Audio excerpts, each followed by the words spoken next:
Hey, buddy. Welcome back to another episode of FSi DFS Fantasy Baseball Picks. I'm your host, Mike Ruler 31.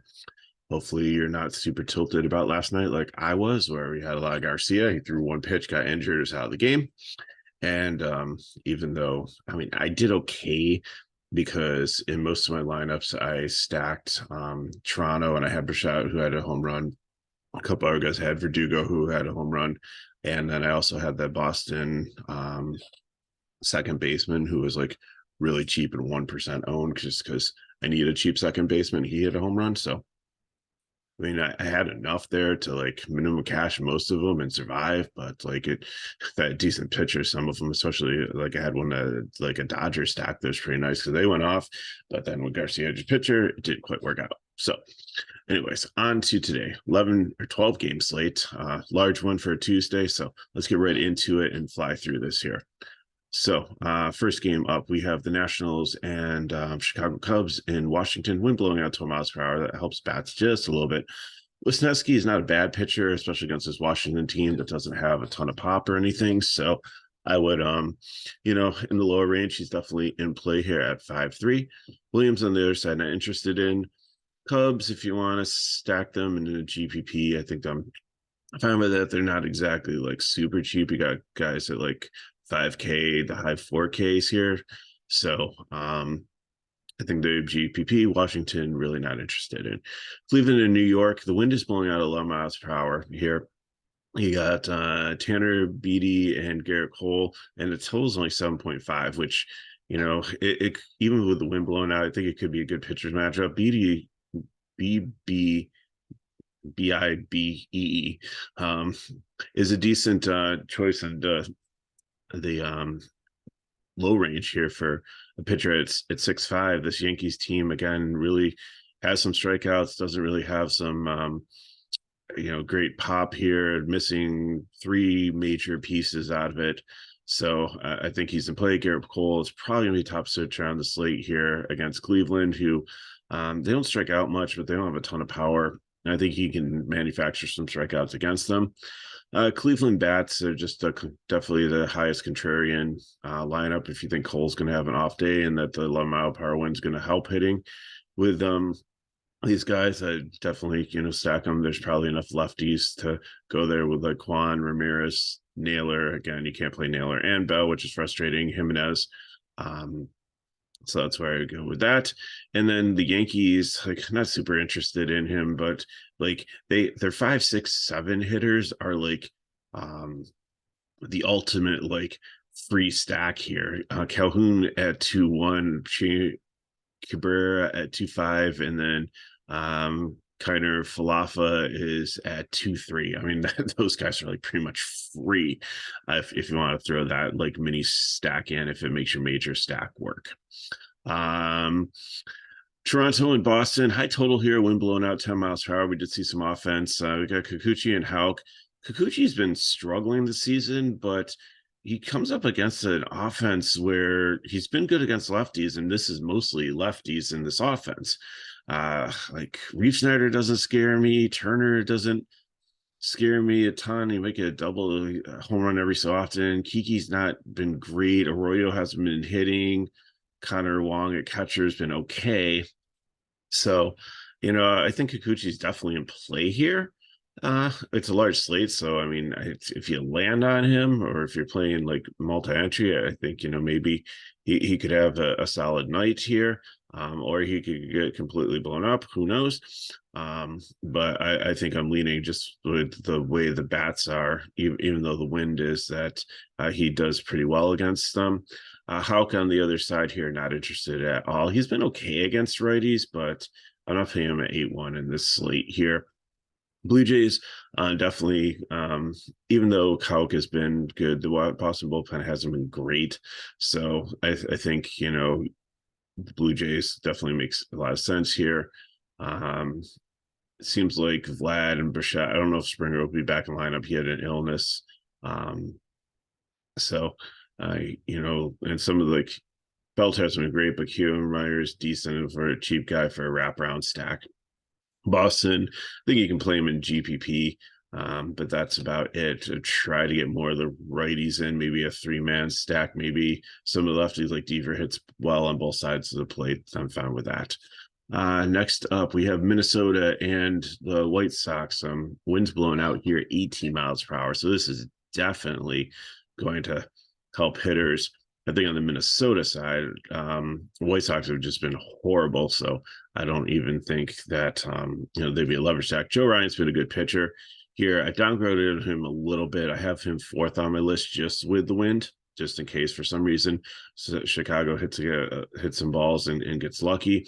But I think, he's going to strike more of them out, so don't really have to worry about it a ton. So a solid option, but again, the wind just kind of concerns me a little bit there, especially since it's up almost 18, 20 miles per hour. It feels like 10 miles per hour, but in Chicago, like the wind just seems to be a multiplying effect. Kopech on the other side is definitely a fade. Not interested at all. Minnesota bats I love. They're usually relatively cheap, although they're coming up in price. But Kepler leading off at 3.7, Miranda at 3.3, Larnish at 3.4. Vasquez the catcher at 3.1. Whoever they throw as catcher is decent. Like I said, I'm not playing any White Sox. Orioles and Royals. Tyler Wells, I think this is a good matchup for him against Kansas City. Kansas City really just hasn't been getting on base, doesn't really have much pop, which is surprising because I thought by last year that they had a pretty exciting young lineup that would start to put things together, kind of like the Orioles have this year. But I think Wells is probably my favorite pitcher in the medium range at 7.3. And then Yarbrough on the other side here, not interested at all. Like he's part of that Tampa Bay whole opening situation, long reliever thing, and he just doesn't really go deep into games. Really doesn't have electric stuff. So Baltimore usually is better against right-handed pitching and left-handed pitching, but still, I think there's a lot of decent ones like Hayes. I know he hurt his back or had spasms, but he's been back in the lineup, I think, for the last game, so he should be leading off here. Mountcastle, Santander, Urias, Mateo. I mean, there's your stack there. If you want, Rushman is a split hitter, but he hits righties better than lefties, but you can still throw him in there if you want to. So I'd stick to the righties or the split hitters. I wouldn't play Gunnar if he's in. He's usually horrible against left-handed pitching. Mullins usually hits down further in the order. Fraser, maybe McKenna too at the bottom of the order. He's usually minimum price at 2K. Kansas City is probably the team I'm least want in bats on the 12-game slate. So Angels and Cardinals, wind's blowing at 18 miles per hour here, but it looks like it's across field. If it turns and goes out at 62 degrees, definitely could be a great hitting environment. Sandoval not playing. Cardinals have righty heavy and really do well against right-handed batting, so not interested in them. And Matt's on the other side, really not interested. Angels have absolutely crushed left-handed pitching too. So I think, St. Louis is definitely one of my favorite stacks. And then I think the Angels, it's a decent GPP stack here. They're just so expensive. And, we're playing 60K for 2 of the batters, and like Neto leading off, he just really hasn't done much. Like I like the deeper part of this order, like Rendon, Renfroe, Drury. That's where I definitely go with that. Maybe Ward would lead off at 43, and then Neto hit further on down. Wallace as a catcher isn't bad either if he's got some pop there at 3,500. And Cardinal bats are definitely, the righties here. Edmund will probably lead off. Goldsmith, Arenado, Contreras at catcher. Carlson, O'Neill, DeJong, like there's just so many. Other than Nootbaar, or I don't know if I want to play Motor. I mean, if he's in, he's like cheap at second and third base at 2.5, potentially for a wraparound, but definitely will have some Cardinal stacks tonight. Arizona, Texas, Zach Gallen and John Gray. Gallen has been absolutely outstanding to start the season, and I know Texas has been hitting too, but I think here he can neutralize that. So definitely my third favorite pitcher on the slate here. And Gray on the other side just has been walking a lot of guys, really hasn't been good this season. So love Arizona as a cheaper stack here. Even though some of their top guys are 5K, there's a lot of 2K guys in the middle here, like Pat Smith, if he's up there, if Corbin Carroll's still out. Alex Thomas might move up a little bit here at 2-4. Moreno's been decent at catcher. They've Donovan Fletcher has been called up, so he's there. Per Perdermo is a switch hitter at second base and shortstop, and even though he hits at the bottom, you could do a nice little wraparound with him. He's relatively cheap, usually also around like 4.39, 4K. Rangers, I'm not touching. If you want to do a leverage stack against Gallon, that's fine. If you do 150 maxing, but not interested here. San Francisco and Houston, DeSclafani and Hunter Brown. DeSclafani's been decent this season, so I think he's in play in the mid range here. I like Wells and Stram against the Dodgers, who've really struggled against left-handed pitching a little bit better. But he's in play here, like, you know, Kikuchi also in this medium range. Hunter Brown on the other side, like this guy, and I have my second favorite pitcher just based on the price on DK and FanDuel at 9.6 here. He saves you so much money, and he dominated the Angels last time out. He's had like one shaky start to start the season, and then he's just been so solid. San Francisco strikes out. I know they've got like Wade and Peterson and Conforto and some other left-handed bats back into this lineup here that have been out, but the bottom of the lineup isn't great. So if you want San Francisco leverage stack, I'm perfectly fine with that, but I'm not playing them other than that. And Houston, it goes in my 150 max category. Not really interested in them in the context of this large slate. Brewers and Rockies at Coors Field, 11 total here, wind blowing out 11 miles per hour, 35 to 40% chance of rain, but should be okay. Peralta is usually like a 10K pitcher, so they're really tempting to play him here at 8.8. Rockies haven't been great, so I think, you know, I have him as the top of my no interest, but he could potentially be a good pitcher in GPPs. And Feltner on the other side at 5.6. I think it's a YOLO play, but he's been super solid on the road. And Milwaukee, it hasn't hit at times, and sometimes the first game at Coors Field, if they're having to come out early and adjusted to the altitude, although I think, again, both teams had off yesterday, so that might not be a factor. They probably had a day to adjust. The Brewers bats are actually priced up a little bit here. I don't know if I'd really play Yelich at 5.5. He's really struggled. Winker has struggled also this season, but, you know, he's great when he was at Seattle and Cincinnati. But at 3.6, I mean, if he can get it going, if he hits a ball that would usually be allowed out and actually travels out of this park. But Adames at almost 6K there, Tellis at 4.8. You know, you're gonna have to make some decisions there, but I still think they're gonna be a favorite stack because once you get past Felter, the Rockies bullpen is absolutely horrible. Colorado against a solid pitcher in Peralta and a really good bullpen, even in Coors. I'm not interested in. They're in my GPP stacks, but not a high priority. Mariners and Athletics, it's Miller time. You have Bryce Miller, who get called up from Double-A, who is supposed to be a huge pitching prospect. I think top 100. Has a really, really good fastball.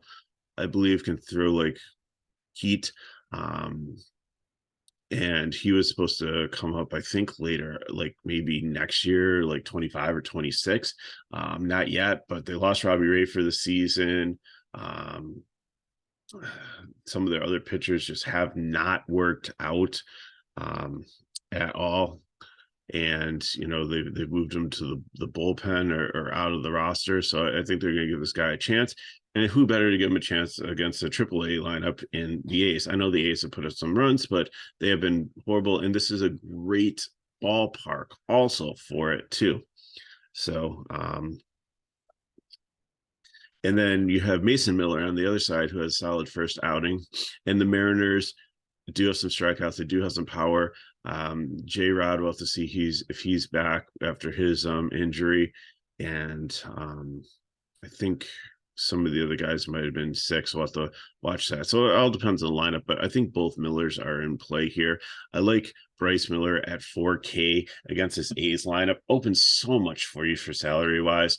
Not necessarily saying you have to play him in cash, but in a GPP, if you take one of these top-end pitchers, throw Bryce Miller in at 4K, who he's not an opener. He's going to probably go like 4 or 5 innings. He is stretched out. He has been pitching in AAA. So definitely someone to look at there. And Mason Miller on the other side, I think, is definitely also intriguing. Bat wise, like Seattle definitely would make probably one of the top stacks if you don't think well, once you get past Mason Miller, the bullpen's absolutely horrible. So I know the park factor isn't great, but if Seattle has their full lineup here, if not, maybe just some one-offs like Clinic, as a lefty, definitely like in the lineup.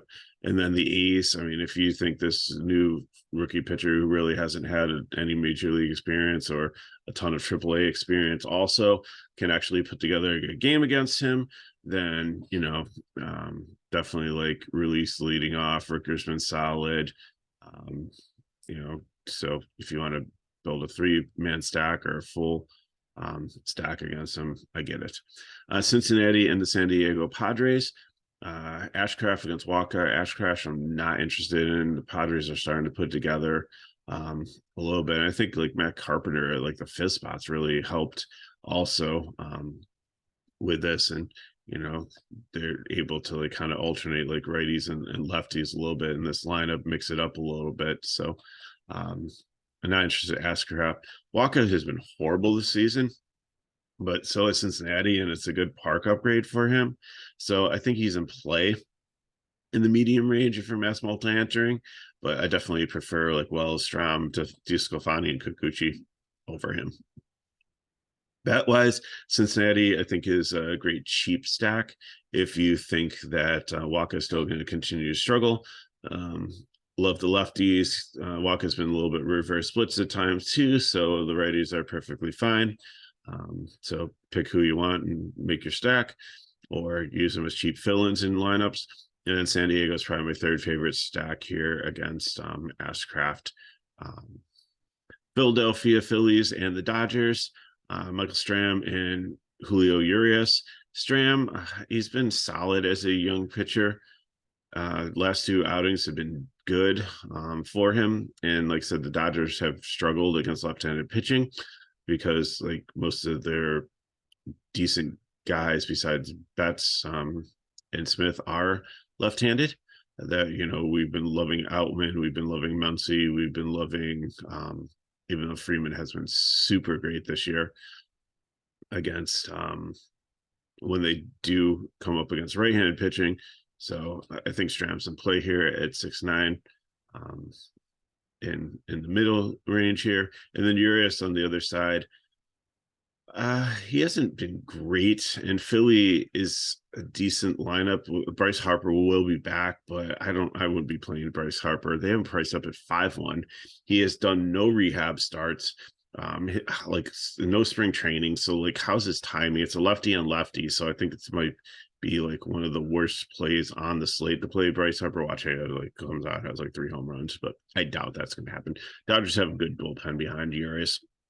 So I think Urias can be solid because Philly only has a 3.66 total with Harper back in. So just to show you how much they've really struggled. And besides Turner and Castellanos here, maybe Real Muto, who's going to move way down in the lineup, and Baum really is cooled off against left-handed pitching.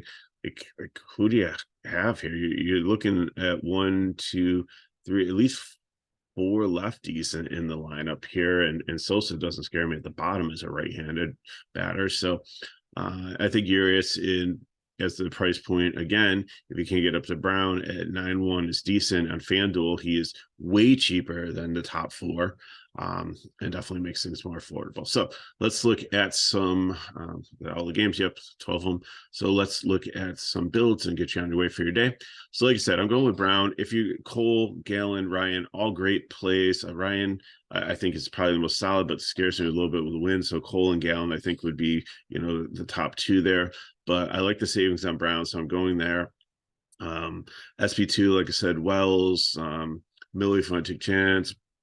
Bybee, Wisnowski, M. Miller, Kikuchi. There are a lot of great guys that you could go there. So I am going to look at taking a stack at Coors. So I'm going Contreras, Kellis, Adames. I might go Anderson. Like I like the meat of that order, like a little bit further on down than trying to play like Winker, or I'm definitely not playing Yelich.